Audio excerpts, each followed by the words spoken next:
मीरा श्रीवास्तव का पुनः आप सभी को बहुत बहुत नमस्कार। उत्तर भारत में हमारे ग्वालियर जैसे शहर में बहुत सर्दी है, अपना ध्यान रखिए। चलिए आज का वीडियो प्रारंभ करते हैं। करें लीजिए।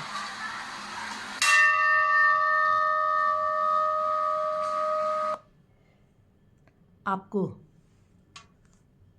एक घंटे का नाद, उसकी आवाज़ सुनाई पड़ी ना? पिछले वीडियो में भी इसी की बात की थी मैंने। आज उसी घंटे और घंटियों के संबंध में ही बात करूंगी कि घंटे का जो नाद सुना आपने, जो गूंज सुनी आपने, सुनाई दी ना गूंज? फिर से सुनिए एक बार।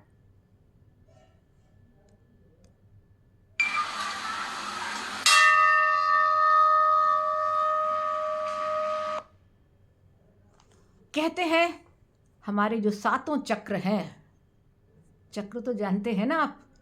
नहीं जानते तो फिर कभी बात करूंगी। जो हमारे शरीर में सातों चक्र हैं, ये सब सक्रिय हो जाते हैं। कभी पालथी मार कर क्रॉस करके जो पैर हम जमीन पर बैठते हैं, आलती पालथी मारना, ऐसे बैठकर आंख बंद कर कर इस गूंज को सुनिए। निश्चित मानिए कुछ न कुछ आपको प्राप्त होगा। मेरा वीडियो पसंद आए तो लाइक करिए, शेयर करिए और सब्सक्राइब भी करिए। आज मुझे आपको बताना था कि जो हम घरों में घंटियां बजाते हैं उसमें गरुड़, जी हाँ, ये देखिए, ये हैं गरुड़। क्यों बने होते हैं? ये दोनों उनके पंख हैं, कान है, ये नाक, ये पूरा मुंह है, ये शरीर है। आप अपने घरों में, मंदिर में सब क्या घंटी होंगी, जो भी हिंदू सनातन धर्म से संबंधित लोग होंगे सबके घरों में ये घंटी होगी। हम पूजा में इसको बजाते हैं। तो ये घंटी जो गरुड़ बने हैं, क्यों बने हैं, इसके बारे में हम आज बात करेंगे। पर मुझे लगता है कि इससे पहले एक प्रश्न, उसका उत्तर मैं दे दूं, क्योंकि इस प्रश्न का उत्तर या तो बहुत छोटा है या बहुत बड़ा है। देखती हूँ आपको कौन से उत्तर मैं दूं, आगे देखती हूँ। एक प्रश्न मैं ले रही हूँ, वो प्रश्न है ग्वालियर से ही डॉक्टर निमिषा श्रीवास्तव का। तो निमिषा जी पूछती हैं कि क्या घर के पूजा स्थल में मंदिर जैसा घंटा हम लगा सकते हैं? आप किसी के पास जवाब है इसका? लगाते तो नहीं है ना? जवाब चाहे नहीं हो, लेकिन सब अपने घरों में, पूजा स्थल में कभी भी बड़ा सा घंटा नहीं लगाते हैं। तो निमिषा जी जवाब यही है कि नहीं, हम अपने घर के पूजा स्थल में मंदिर जैसा घंटा नहीं लगा सकते। अब क्यों भी बताना जरूरी है। आप सभी जानते हैं कि मंदिर में मूर्ति को हम देव प्रतिमा बोल रहे हैं, मूर्ति नहीं बोलते। पिछले वीडियो मैंने बताया है। ये प्रतिमा क्यों है? क्योंकि इसमें उस ईश्वरीय आत्मा का अंश है इस मूर्ति में, इसलिए प्रतिमा है और ये देव प्रतिमा है। घंटा हम इसलिए बजाते हैं, जाते ही मंदिर में प्रवेश करते ही घंटा हम इसलिए बजाते हैं कि वो प्राण प्रतिष्ठित मूर्तियां चैतन्य हो जाएं और हम जो उसके सामने जाएं, जो मांगे वो हमें प्राप्त हो। ठीक है ना? पर घर में जो हम पूजा स्थल बनाते हैं वहाँ मूर्तियाँ नहीं रखते। अधिकतर वहाँ पर आपको भगवान के, अलग अलग देवी देवताओं के, जिसमें भी आपकी आस्था है, उनके चित्र दिखाई देंगे। मूर्तियों के संबंध में कहा जाता है कि अपने इस अंगूठे से बड़ी मूर्ति पूजा स्थल में, घर में नहीं रखनी चाहिए। क्यों? क्योंकि मूर्ति तब प्रतिमा बनेगी जब हम उसमें प्राण प्रतिष्ठा करेंगे, और प्राण प्रतिष्ठा का मतलब है ईश्वर को हमने अपने घर में स्थान दे दिया। भाई, ईश्वर को अपने घर में रखना, भगवान को अपने घर में रखना इतना आसान काम नहीं है, बहुत कठिन काम है। इसीलिए आप देखिए, आपने शायद ध्यान दिया हो या न दिया हो, तो दोनों तरफ से सुनिए कि जब भी हम नौ दुर्गे मनाते हैं, दुर्गा पूजा करते हैं, गणेश चतुर्थी पर गणेश जी बैठाते हैं, कथा करते हैं, अखंड रामायण करते हैं, तो 16 मातृकाओं को ढेरी बनाते हैं ना, 16 मातृकाओं की चावल से ढेरी बनती है। 9 ग्रहों को बैठाते हैं, 9 देवी देवता होते हैं। कलश और उस पर नारियल होता है, यानी विष्णु जी को बैठाते हैं, गणेश जी को बैठाते हैं। और अंत में जब हम हवन करके विसर्जन करते हैं, वैसे तो विसर्जन सागर में होता है, वैसे तो विसर्जन नदी में होता है, लेकिन वो जो राख होती है, वो जो हवन की, उसमें हम एक धारा बना देते हैं दक्षिण दिशा में, और ये विसर्जित हो जाता है। और पंडित तब कहता है, अब आपने श्लोक में सुना हो तो शायद आपने ध्यान न दिया हो, पंडित कहते हैं कि सभी मातृकाएं, सभी देवी देवता अपने स्थान को पधारें, केवल गणेश जी अपनी शुभता यहाँ देते रहें और लक्ष्मी इस घर में निवास करती रहें। बाकी सभी देवी देवता अपने अपने स्थान को विराजें, यानी सभी देवता उस निश्चित समय के लिए हमारे पास आए और उसके बाद अपने अपने घर चले जाएं। इसीलिए मूर्ति भी विसर्जित करते हैं हम, और कथा में भी विसर्जन करते हैं, और जो यहाँ तक कि शादी में भी हम जब गणेश पूजा करते हैं, शादी में सबसे पहला काम होता है गणेश पूजा। जब हम गणेश पूजा करते हैं तो सबसे पहले गणेश जी को बुलाते हैं, फिर मातृकाओं को बुलाते हैं, फिर 9 देवी देवताओं को बुलाते हैं, ये सारे ईश्वरों को अपने घर में वास देते हैं।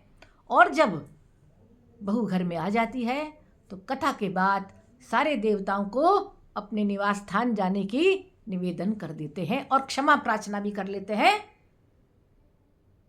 आह्वानम न जानामि, आपने कान लगाए होंगे इस श्लोक के साथ, ठीक है।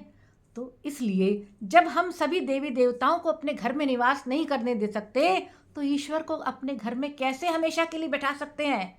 कुछ गलत हो गया तो रोज रोज आपको क्षमा नहीं करेंगे, वो दंड के हम भागी हो जाएंगे। इसलिए कभी भी घर में मूर्ति नहीं लगाई जाती, प्रतिमा को हम नहीं प्राण प्रतिष्ठित करके रखते। इसलिए उनको घंटा बजाने की भी जरूरत नहीं है, क्योंकि चैतन्य तो करना नहीं है। हाँ, ये घंटियां कौन सी, ये देखिए, सुनिए।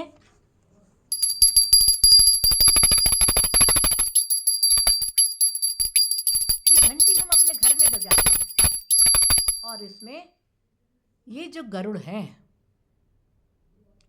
ये जो गरुड़ हैं, ये विष्णु के वाहन हैं, विष्णु के वाहन हैं।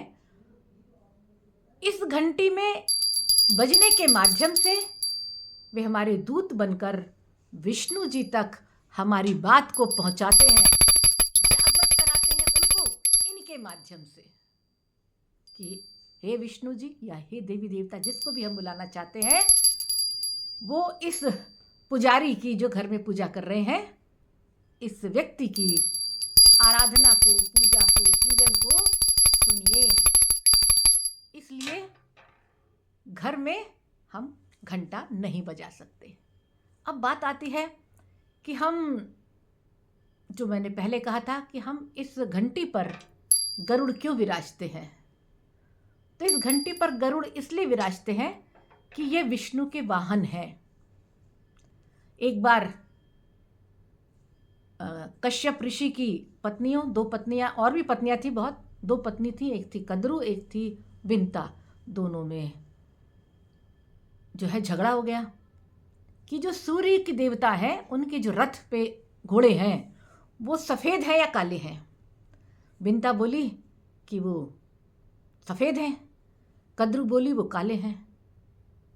तो दोनों में शर्त लगी कि यदि सफ़ेद निकले तो कद्रु अपने 1000 पुत्र, जो कि उसके नाग पुत्र हैं, उनके साथ वो उनकी दासता स्वीकार करेगी, और यदि काले निकले तो विंता जो है वो इनकी दासता स्वीकार करेगी।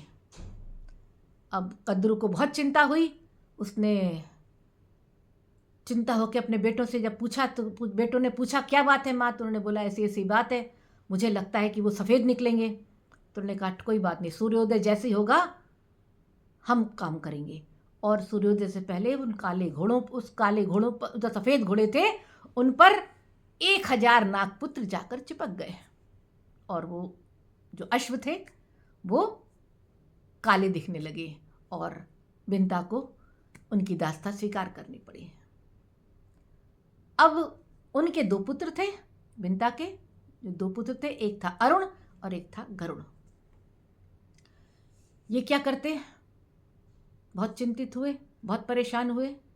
आखिर में पता चल ऐसा हुआ कि युद्ध में अमृत जो है, जो उन्होंने क्या किया जाए, तो नागों ने कहा हम तुम्हारी माँ को तब छोड़ेंगे जब तुम हमारे लिए अमृत लाओगे। और अमृत तो इंद्र के पास था।